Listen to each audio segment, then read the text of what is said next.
बदतमीज बहू।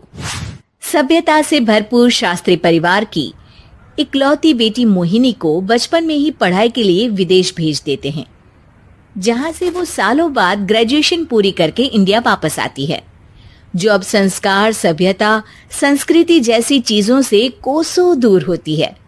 एक सुबह मोहिनी शॉर्ट ड्रेस पहने, कानों में हेडफोन लगाए जोर जोर से इंग्लिश गाने गाती हुई घर में घूम रही होती है। सुबह सुबह भगवान का नाम लेते हैं, राक्षसों की तरह चिल्लाते नहीं। पॉप्स, आपको अच्छे गाने की बिल्कुल समझ नहीं है, सो ठीक है, चिल पिल। अरे मोहिनी, पापा से ऐसे बात करते हैं क्या?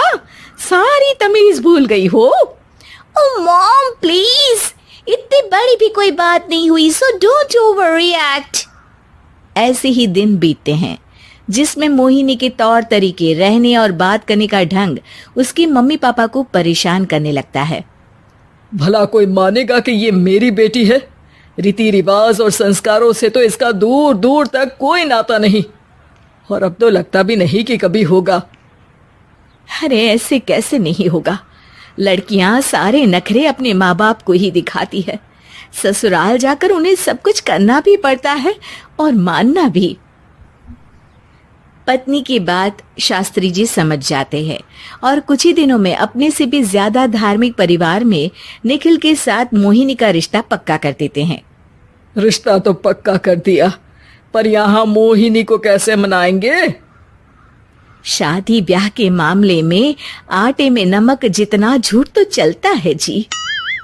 इसी तरह एक के बाद एक तिकड़म लगाते हुए दोनों मिलकर मोहिनी को शादी के लिए तैयार कर लेते हैं और मोहिनी निखिल की शादी हो जाती है, जिसके अगले दिन से ही मोहिनी दोबारा अपने पूरे अवतार में शॉर्ट ड्रेस पहनकर घर में घूमने लगती है। बहू को ऐसे देख सास की आंखें फटी की फटी रह जाती हैं। अरे ये क्या बेशर्मी है, हमारे घर की लड़कियां जींस तक नहीं पहनती और तुम बहू होकर इतने छोटे कपड़े पहनकर पूरे घर में घूम रही हो। सीरियसली मॉम, प्लीज आप अपनी इस 80 के दशक वाली सोच में मुझे इंक्लूड मत करो। हाय तौबा, एक तो बेशर्मी दिखाती है, ऊपर से सास के साथ जुबान भी लड़ाती है। अरे जल्दी कपड़े बदल कर आ, घर की पहली आरती तुम्हें ही करनी है। इतनी देर में निखिल भी वहां आ जाता है। माँ, पापा आने वाले हैं, पूजा का सारा सामान तैयार है ना? ये पूजा हमेशा मेरे बॉयफ्रेंड्स के पीछे पड़ी रहती थी और अब हस्बैंड के पीछे भी आ गई। मोहिनी की बातें सुन सास तो अपना सिर पकड़ लेती है, लेकिन निखिल किसी न किसी तरह उसे पूजा के लिए कन्विंस करके कपड़े चेंज करने के लिए भेज देता है, जिस पर पूजा खत्म होने के बाद वो एक बार फिर अपनी शॉर्ट ड्रेस में आ जाती है। बहू, ये क्या तरीका है? संस्कार नाम की कोई चीज है या नहीं? नहीं ससुर जी, संस्कार मेरा दूसरा बॉयफ्रेंड था, अब तो मेरा उससे कोई कांटेक्ट नहीं है। मोहिनी का जवाब सुन के ससुर तो भगवान नाम जपते वहां से चले जाते हैं, लेकिन सास बहू के बीच कहासुनी फिर शुरू हो जाती है, जिसे इग्नोर करते हुए मोहिनी घर से बाहर चली जाती है और देर रात घर वापस आती है। मोहिनी, मैं जानता हूँ कि तुम विदेश में रही हो और तुम्हें वहीं की आदत है, पर यहाँ चीजें कुछ अलग है। अगर तुम उस हिसाब से कुछ एडजस्ट कर लो तो सबके लिए सही हो जाएगा। I am not in a lecture mood. Good night. अगली सुबह मोहिनी देर से उठकर एक बार फिर उसी तरह सबके सामने आती है, जिस पर उसकी सास कुछ बोले उससे पहले ही मोहिनी की दोस्त मोनिका और रेचल वहां आ जाती हैं। Oh hi darling, how are you? OMG, we missed you so much. I missed you too darling. Ram Ram, इन्होंने तो तुमसे भी छोटे कपड़े पहने हैं। अरे तुम लोगों के अंदर कोई शर्म लिहाज बाकी भी है या सब बेच खाई? मोहिनी, तुम्हारी मेड कुछ ज्यादा नहीं बोलती?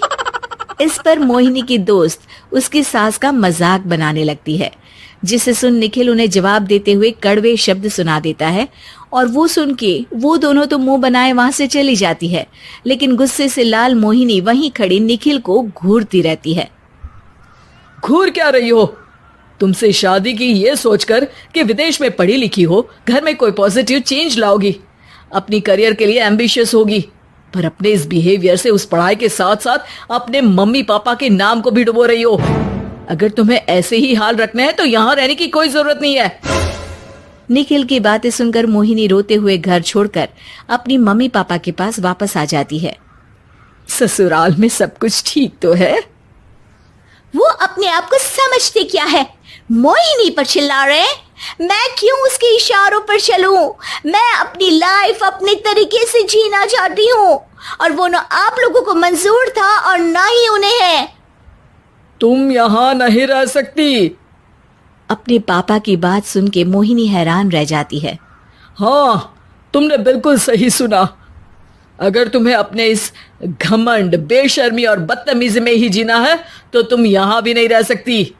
बेटी, मैं मानता हूँ हमारे यहाँ रीति रिवाज बहुत मायने रखते हैं और हमने उन्हीं के ओवरडोज से बचाने के लिए तुम्हें विदेश भेजा था।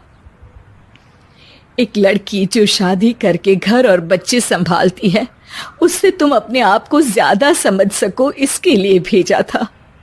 तुम उससे ज्यादा समझो और बनो, पर तुम तो किसी दूसरी ही ट्रेन में चढ़ गई बेटा। उसके मम्मी पापा बहुत देर तक मोहिनी को सारी बातें समझाते हैं, जिन्हें सुनकर मोहिनी को अपनी गलती का एहसास होता है। वो जॉब ज्वाइन कर लेती है और ससुराल वापस आकर उन्हें मॉडर्न बनाती है और खुद भी कुछ रिवाज सीखते हुए खुशी से रहने लगती है।